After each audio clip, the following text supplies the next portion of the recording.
பல சம்பவங்கள்லாம் நடந்துச்சு விஜய்க்கு. விக்ரவாண்டிக்கு அப்புறம் அதிமுகவோட பேச்சுவார்த்தை நடத்தினார்.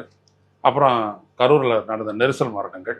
அதற்கப்புறம் பார்த்தீங்க அப்படின்னோம்னா, இன்னும் பல்வேறுபட்ட நிகழ்வுகள். அதுக்கப்புறம் அவருடைய மனைவி, அந்த குற்றச்சாட்டு எல்லாமே. இதெல்லாம் ஏற்படுத்திய தாக்கம் எந்த அளவுக்கு ஆகிப்போச்சுனோம்னா, இவனை கன்சிடரே பண்ணக்கூடாது அப்படின்ற அளவுக்கு வந்துட்டு, அந்த சிந்திக்கக்கூடிய பாப்புலேஷன் எல்லாம் விலகிடுச்சு. ஓரளவு தான் இவனுக்கு ஆதரவா இருந்தாங்க. அவங்களும் விலகிட்டாங்க. இப்போ அங்க இருக்கிறது என்னன்னா, விஜய்க்கு இருக்கிறது வெறும் ரசிகர் மன்ற கூட்டம் தான்.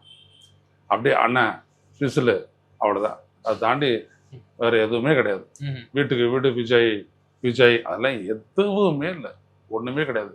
அதனால தான் நீங்க 2 நாள் விசாரணை நடந்துச்சு இல்லையா? மற்றதெல்லாம் வேணாம். 28.8 விஜய், 26.6 அதிமுக, 5.6 சீமான், 3.9 ஒன்றும் இல்லை, முடிவெடுக்கல, 2% அதெல்லாம் அப்படியே விட்டுருங்க.